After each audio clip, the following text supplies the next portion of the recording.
as promised, I'm going to share my sketchbooks. So this is my very first sketchbook that I started in college. My drawing one professor did me the best favor of my art career and required as an assignment that we keep this sketchbook. No pages could be torn out. We could only draw in pen the entire time, and we had to turn it in every week for grade. This got me past a lot of my really bad high school art habits. It helped me to get over some perfectionistic tendencies. It got me drawing more and more consistently, so I started seeing improvement, and it just was overall a very healthy practice for me to develop as an artist. It also became my place where I process. I'm not a huge verbal processor. However, I absolutely process in my sketchbooks.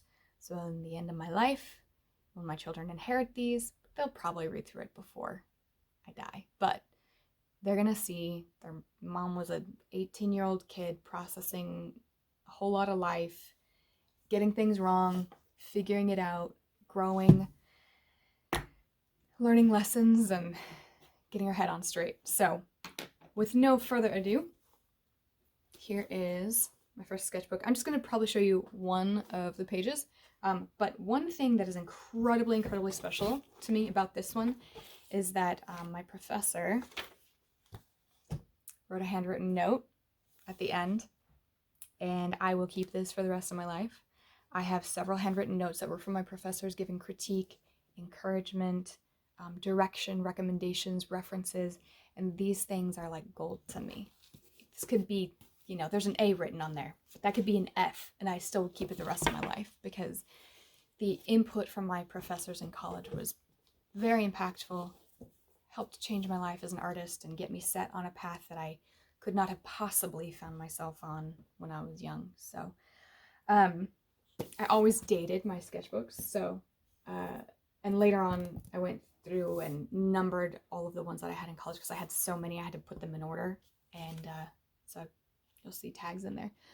I started this September 4th, 2003, and our first assignment, I actually do this with my art students now, so thank you.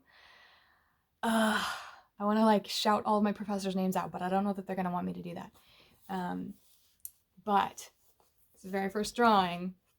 We had to take a paper that he handed us, flip it over, just draw it upside down, and then later, flip it right side up.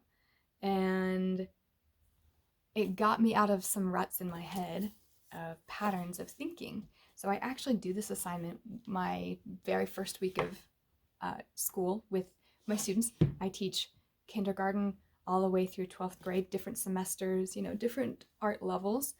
And so it helps to get a lot of my students out of some art patterns as well, that they're just stuck in a rut and they're just focusing on having fun drawing the line to the best of their ability.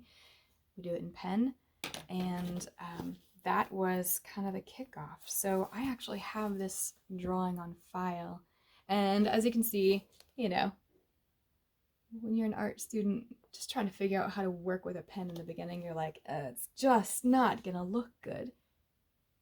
And that's actually just fine. So you'll hone your skills in as you go. So there you have it. Page 1, sketchbook 1 from college. And I hope you got some fun information and gleaned something from that. All right.